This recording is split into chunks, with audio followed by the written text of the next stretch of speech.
Assalamualaikum warahmatullahi wabarakatuh. Saya Firly Fadil Ramdan, saya dari kelas A. Saya akan menjelaskan pengertian ISO 9000 dan ISO 14000. Sistem manajemen mutu adalah sistem yang digunakan untuk menetapkan kebijakan atau pernyataan resmi oleh manajemen puncak berkaitan dengan perhatian dan arah organisasinya di bidang mutu dan sasaran mutu atau segala sesuatu yang terkait dengan mutu dan dijadikan sasaran atau target pencapaian dengan menetapkan ukuran atau kriteria pencapaiannya. ISO 9000 merupakan standar mutu yang sangat populer di seluruh dunia. ISO 9000 adalah suatu standar internasional untuk sistem manajemen mutu. Standar tersebut menetapkan persyaratan-persyaratan dan rekomendasi yang mendasar bagi organisasi apapun yang berminat untuk menerapkan standar ini. Berdasarkan definisi tersebut, maka sistem manajemen mutu ISO 9000 dapat didefinisikan sebagai standar sistem manajemen mutu yang mengelola proses pencapaian mutu. Sistem tersebut mengatur hubungan antara supplier, lembaga, dan konsumen. Oleh karena itu, sistem manajemen mutu ISO 9000 sama sekali tidak berbicara tentang mutu suatu produk, tetapi berbicara tentang proses pencapaian suatu tingkat mutu tertentu. Adapun tujuan umum dari ISO 9000 yaitu mendorong perusahaan untuk mencapai dan mempertahankan kualitas produk yang dihasilkan sehingga dapat memenuhi kebutuhan konsumen.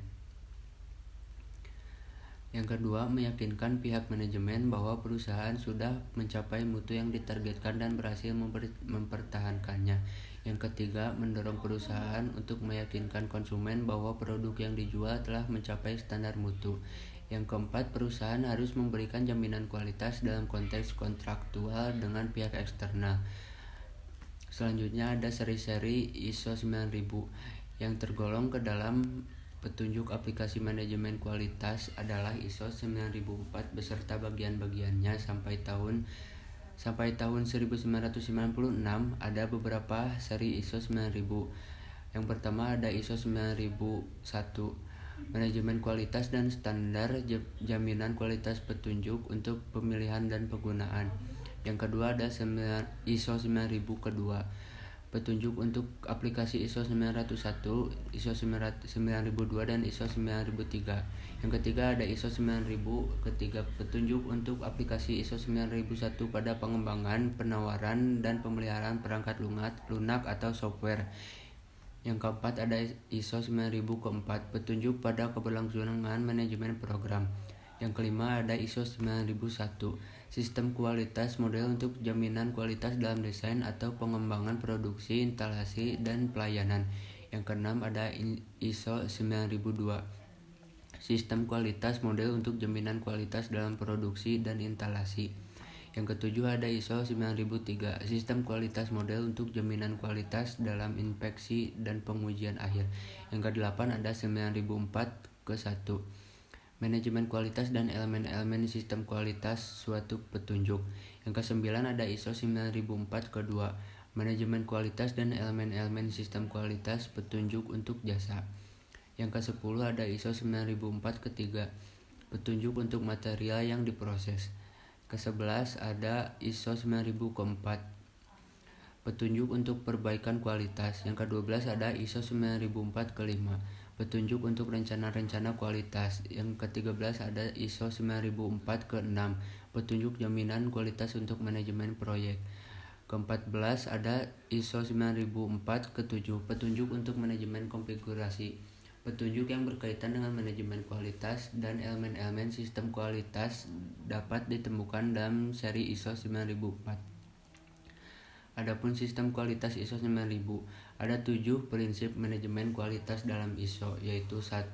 Customer focus, kedua leadership, yang ketiga ada engagement of people, yang keempat ada process approach, kelima ada improvement, yang keenam ada evidence based decision making, ketujuh ada relationship management. Ada dokumentasi ISO 9000. Satu hal yang mendapat perhatian dalam kelompok standar ISO 9000 adalah bahwa sistem manajemen mutu yang dibangun organisasi harus tertulis dan terdokumentasi dengan baik. Penerbitan dokumen hendaknya bukan merupakan tujuan akhir, tetapi harus merupakan kegiatan pertambahan nilai. Artinya, dokumen tersebut tidak hanya sekedar memenuhi kewajiban atau memenuhi persyaratan, tetapi betul-betul dijadikan sebagai rujukan utama dalam menjalankan setiap aktivitas organisasi. Karena itu, dokumen harus disusun dengan menggunakan bahasa yang operasional, sehingga mudah dipahami dan diikuti. Dokumentasi sistem manajemen mutu pada umumnya mengacu pada proses-proses yang dikelola oleh organisasi atau struktur standar mutu yang diterapkan, atau kombinasi dari keduanya. Artinya, organisasi dapat menyusun dokumen mengacu pada proses-proses yang dikelola organisasi untuk kemudian disesuaikan dengan persyaratan standar. Struktur dokumentasi yang digunakan dalam sistem manajemen mutu atau SMM bisa diuraikan dalam bentuk hierarki yang dikembangkan sesuai dengan kondisi organisasi. Berdasarkan ISO 10013 tahun 2001, dokumentasi sistem manajemen mutu umumnya ditentukan oleh beberapa hal sebagai berikut. 1. Ukuran organisasi dan jenis kegiatan. 2. Kompleksitas proses dan interaksi dari proses-proses tersebut. Dan ketiga, kompetensi personal. Dengan demikian jelas bahwa untuk organisasi yang berbeda, dokumen yang dibutuhkan juga berbeda. Kebutuhan dokumen tidak hanya ditentukan oleh ukuran dan jenis-jenis kegiatan yang ditangani, tetapi juga oleh kompleksitas proses yang dikelola berikut interaksi dari proses-proses tersebut. Semakin kompleks proses yang dikelola, maka dokumen yang dibutuhkan semakin kompleks pula. Selanjutnya ada langkah ISO 14000. ISO 14000 adalah standar internasional tentang sistem manajemen lingkungan, sangat penting untuk diketahui dan dilaksanakan oleh seluruh sektor industri. ISO 14000 juga memberikan jaminan atau bukti kepada produsen dan konsumen bahwa dengan menerapkan sistem tersebut, produk yang dihasilkan atau dikonsumsi, limbah, produk bekas pakai ataupun layanannya sudah melalui suatu proses yang memperhatikan kaidah-kaidah atau upaya-upaya pengelolaan lingkungan. Berikut ini ada tahapan-tahapan yang harus diperhatikan dan diikuti secara teratur. Tahapan pertama ialah membangun kesadaran atau awareness training pada organisasi. Langkah selanjutnya adalah pengembangan kebijakan yang terintegrasi terutama pada persoalan kualitas lingkungan, perlindungan, kesehatan, jaminan keamanan, informasi, dan hal-hal lainnya. Tahap yang ketiga adalah menganalisa, mengidentifikasi, dan membandingkan tingkat kepatuhan organisasi terhadap sistem yang ada sesuai persyaratan standar di bawah sistem manajemen terintegrasi.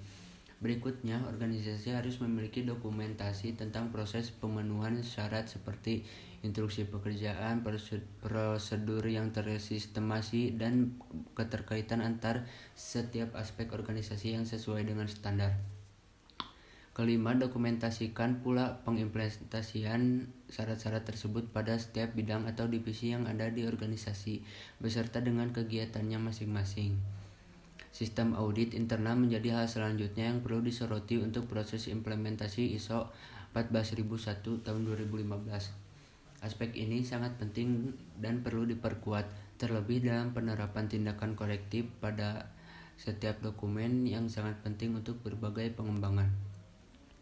Tahap ketujuh, manajemen tingkat atas harus meninjau beragam aspek bisnis resmi di organisasinya. Aspek yang harus ditinjau adalah kebijakan, tujuan, hasil audit internal, hasil proses kinerja, hasil interaksi dengan konsumen atau halayak, status kepatuhan hukum,